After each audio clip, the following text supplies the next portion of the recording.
Здравствуйте, с вами Ирина Жданова. Сегодня в выпуске краткий обзор новостей, только самые интересные обсуждаемые события города Нерюнгри и Южно-Якутского региона. Начало первого месяца лета ознаменовалось завершением отопительного периода. Наконец-то установилась теплая погода. По нормативам для отключения централизованного теплоснабжения необходимо, чтобы среднесуточные показатели за 5 дней были не менее 8 градусов. Предприятия и организации жилищного и коммунального хозяйства, социальной сферы приступают к подготовке источников и систем теплоснабжения объектов уже к следующему сезону. Этим летом предстоит подготовить к зиме объекты Нерюнгринской ГРЭС и Чульманской ТЭЦ, продлить эксплуатационный ресурс оборудования и улучшить технико-экономические показатели. Согласно годовому графику планируется выполнить в общей сложности 42 ремонта. Также продолжается ремонтная кампания по замене высоковольтного оборудования и комплекса релейной защиты, которая началась еще в прошлом году.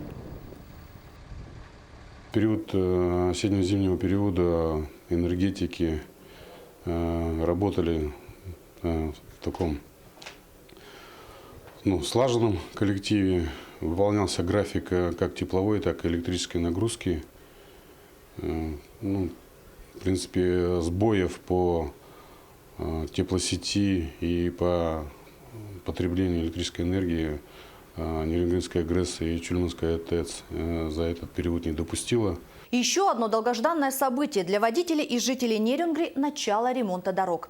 Напомню, что по поручению президента не менее 80% дорог в крупных городах республики должны быть приведены в нормативное состояние. В пятилетний план ремонта вошли Мирный, Ленск, Алдан и Нерюнгри.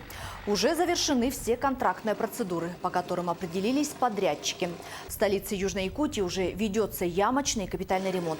Так, ямочный ремонт в Нерюнгри начался с улицы Кравченко. В этом сезоне объем работ составляет 5000 квадратных метров.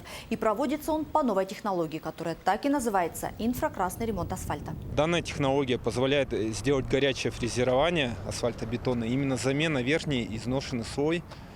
В дальнейшем планируем уже, через неделю-две, уже будем механически фрезеровать. Из-за отдаленности оборудование долго едет, и сейчас начнем уже ускоряться, увеличивать скорость, потому что 5000 квадратных метров, объем хороший, постараемся по максимуму качественно и больше сделать. Такой метод более доступен и качествен, чем традиционный ямочный ремонт путем фрезерования.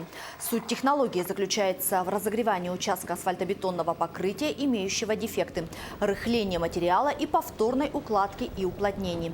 По требованиям ГОСТа проезжая часть должна быть без ям.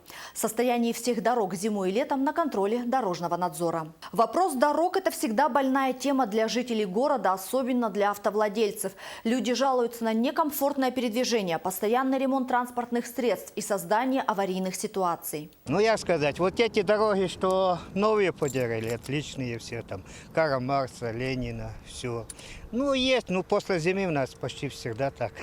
Просто от того, что у нас такие дороги, вы сами понимаете, что машины приходят в негодность от таких дорог, поэтому чем лучше вы их отремонтируете, будет лучше. Дороги на самом деле в последнее время с своим ямочным ремонтом, мне кажется, не очень сильно повлияли на качество дорожного покрытия. Надеюсь, что в этом году все будет по-другому, и дороги будут только лучше. Надеюсь, по крайней мере, на это. На сроки работы во многом влияет погода. При хорошем раскладе ямочный ремонт будет завершен уже в июле. Это все центральные улицы и внутриквартальные проезды. Сейчас перекрыто движение по улице Дружбы народов. Здесь с 10 июня начинается ремонт. И в июле планируется сплошное асфальтирование улицы Южно-Якутская. В феврале этого года в Нерюнгри поступили 2 новые комбинированные дорожные машины. Современные специализированные автомобили предназначены для круглогодичной работы.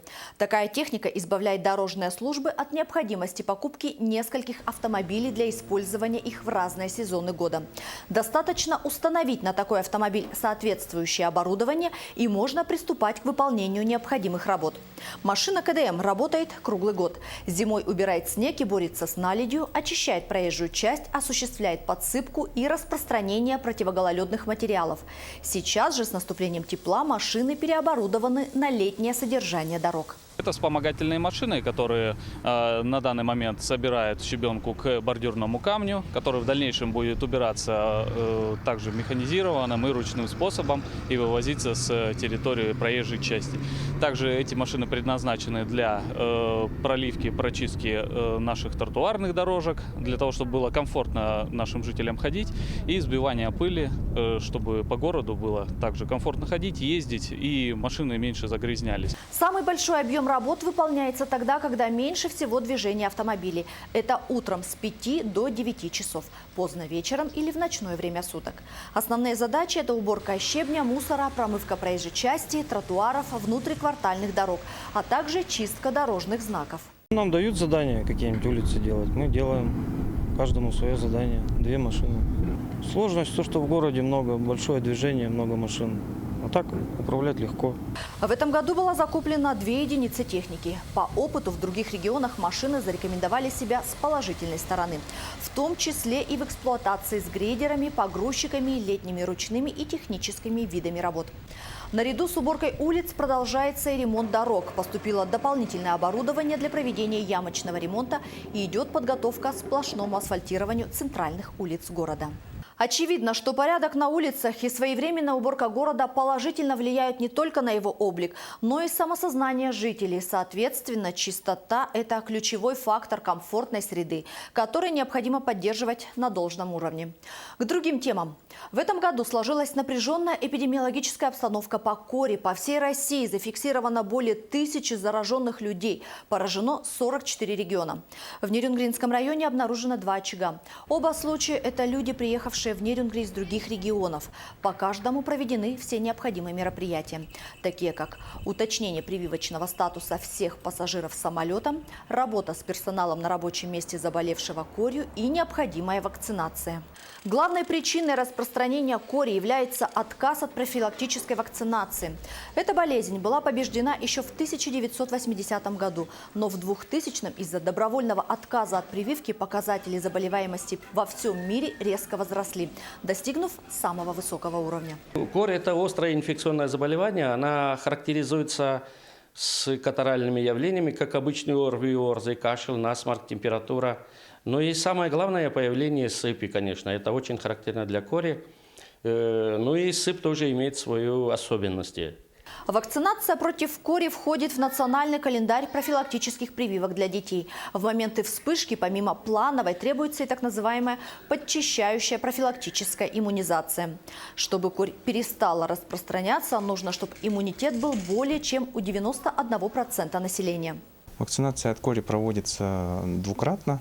Первая вакцина ставится в возрасте 1 года, и ревакцинация проводится в возрасте 6 лет. Иммунизация населения против кори в Якутии уже началась. В этом месяце поступило более 7500 доз вакцины, которые распределяют и доставляют в центральные районные больницы республики. Для получения профилактической прививки необходимо обратиться в поликлинику. Напомним, что корь – это высококонтагиозная инфекция, и специфического лекарства от этой инфекции не существует. Единственный способ защиты – профилактическая вакцинация. У нерюнгринской молодежи появился свой общий дом. В эти выходные в торжественной обстановке состоялось открытие молодежного центра. Это место, где можно найти применение своим талантам, создавать что-то новое и общаться с единомышленниками. Это первый молодежный центр в современном формате на территории района. В день открытия главные гости – это молодые талантливые нерюнгринцы, которые представили концертные номера, выставку картин и творческие работы. В этом молодежном центре будет проходить клуб дебатов, здесь будет проходить работа музыкальной группы, здесь будет проходить, я надеюсь, работа команды КВН, фотовыставки, видеовыставки. Кинотеатр под открытым небом, который мы открываем завтра вечером в парке имени Черяева, тоже будет здесь с сентября, и каждую неделю будет транслироваться бесплатное кино для молодежи. То есть это место тусовки молодежи. Место там, где молодежь может развиваться, спорить, творить, проектировать. Открытие центра назвали важным историческим событием. Его ждали много лет. С первых дней началась активная работа. Совещание, обсуждение, формирование планов и новых идей, которых у молодых нерюнгринцев довольно много. Здесь действительно будет очень здорово, потому что практически каждую неделю, может быть даже каждый день, в этом месте будут проходить различные события, совещания, акции, различные мероприятия, маленькие, большие, торжественные и не очень.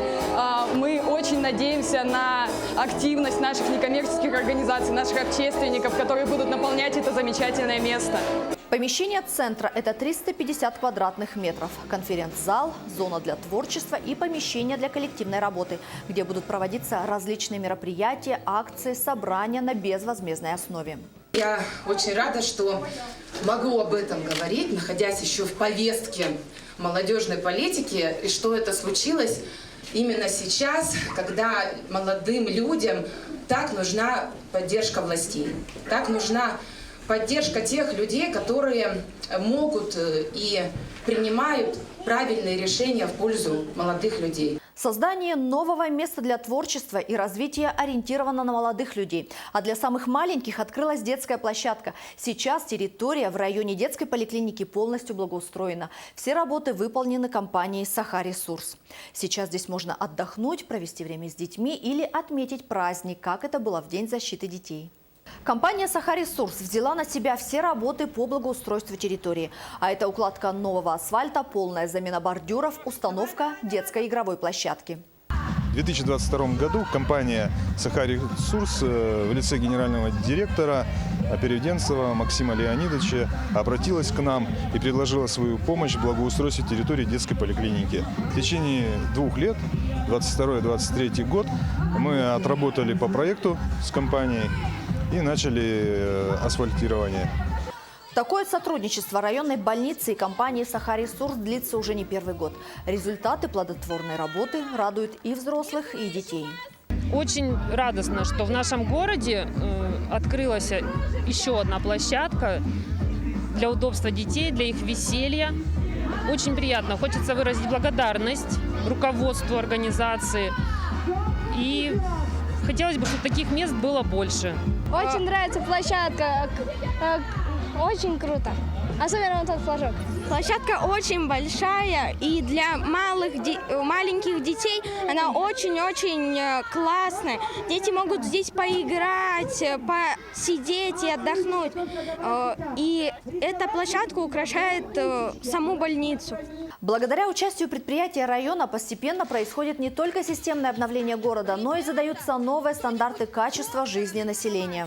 Мы стараемся помогать и сотрудничать уже достаточно продолжительный период. По-моему, уже 2-й или 3-й год продолжается наше сотрудничество. Кроме этого объекта, мы в зимний период помогаем и содействуем районной больнице в содержании проездов и территорий, насколько у нас получается помогать. Удобный заезд к детской поликлинике дополняет отреставрированный фасад и территория, где юные пациенты со своими родителями могут как отдыхать, так и проводить время в ожидании приема врача. Такими событиями запомнилась минувшая неделя. Будьте в курсе самых главных новостей вместе с телекомпанией «Якутия-24». До свидания.